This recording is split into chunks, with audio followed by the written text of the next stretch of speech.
think the idea of codependency in that way is something that's easily misunderstood, because people pleasing or like wanting to manage someone's emotions, it comes up very sneaky. Sometimes we just have a lot of empathy for how someone else would potentially feel about something.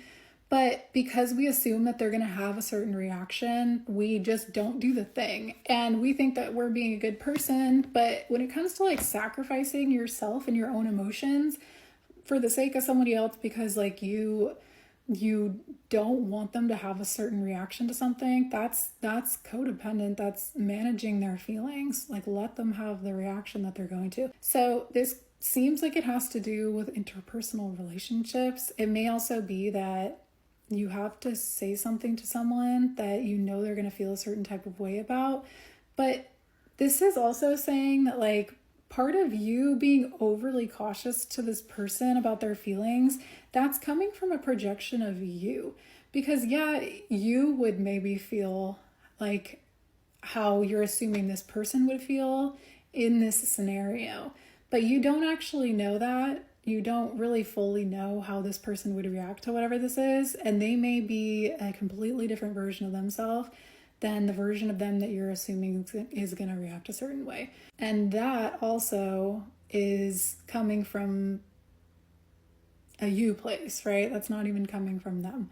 So it can end up looking like, if you approach it a certain way, that you're pitying this person, and you might kind of be in for like a real rude awakening here.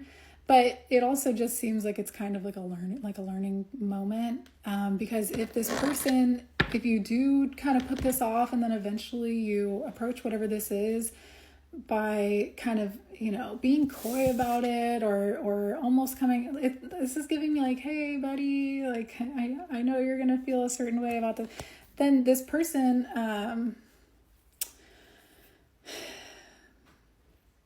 if they don't react the way that you thought that they would, and they actually are like completely fine with this, or they totally get it, and it's like, yeah, like that makes complete sense, then you're maybe gonna look at this and be like, I put this off myself for this long.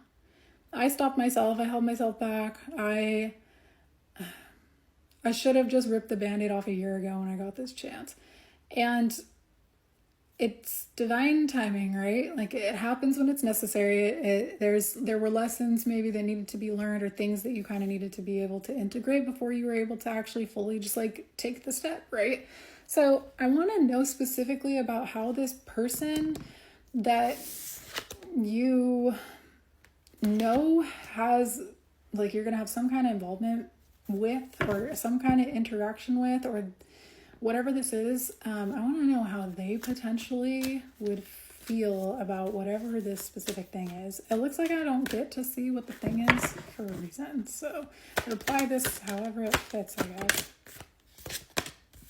Love. And then purpose.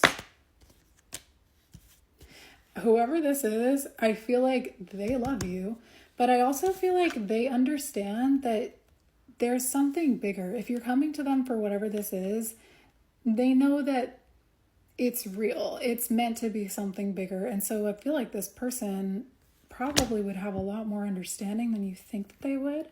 And then this Five of Swords in reverse with the High Priestess, I think part of you knows that this person actually, I think part of you knows that this person actually would like give you their blessing or say yes or whatever this is, because this this person, you guys have some kind of bond, you have some kind of relationship here.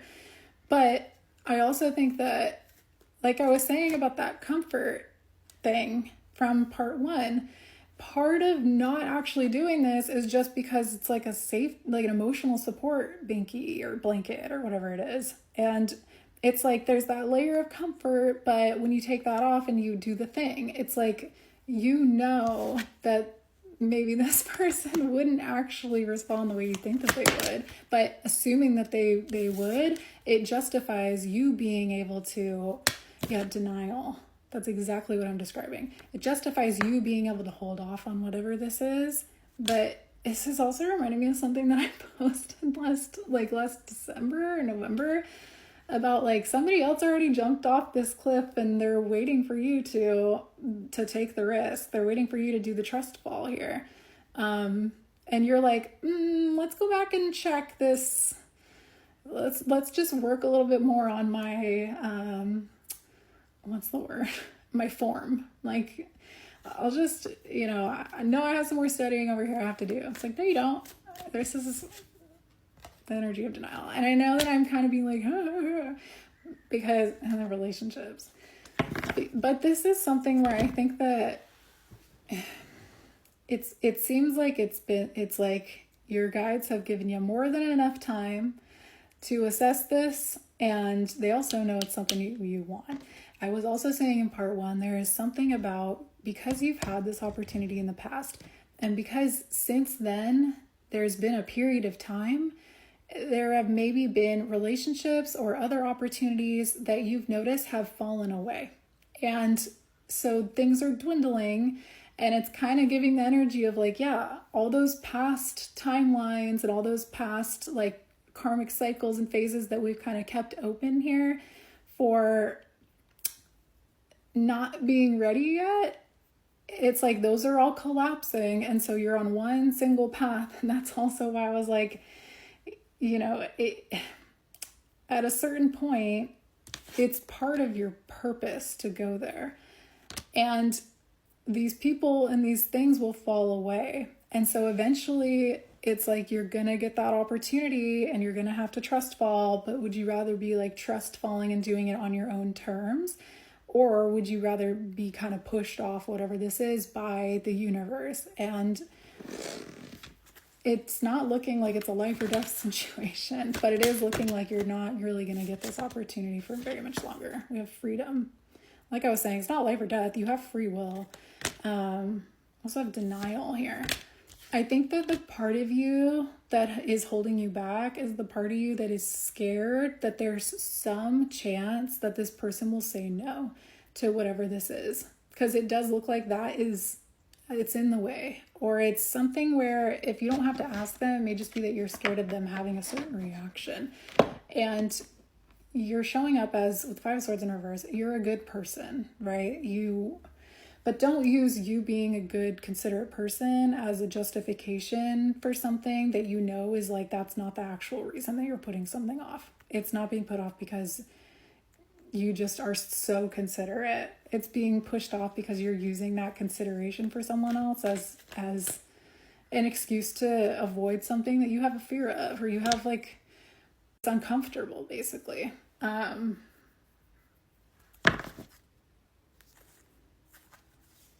have envy. There is someone here who, because they do this, you have in the past, you've been you've been envious of this, or it's like you see other people having this and it's right there, it's yours too, but you have to do what they did. And I feel like for you, it's not that it's just like you're a wimp. I don't think that's the case at all. I think that everyone's individual circumstances on how they came to this opportunity, it looks completely different. It's a completely different path. And so you're comparing apples to oranges, and it's not working for this situation.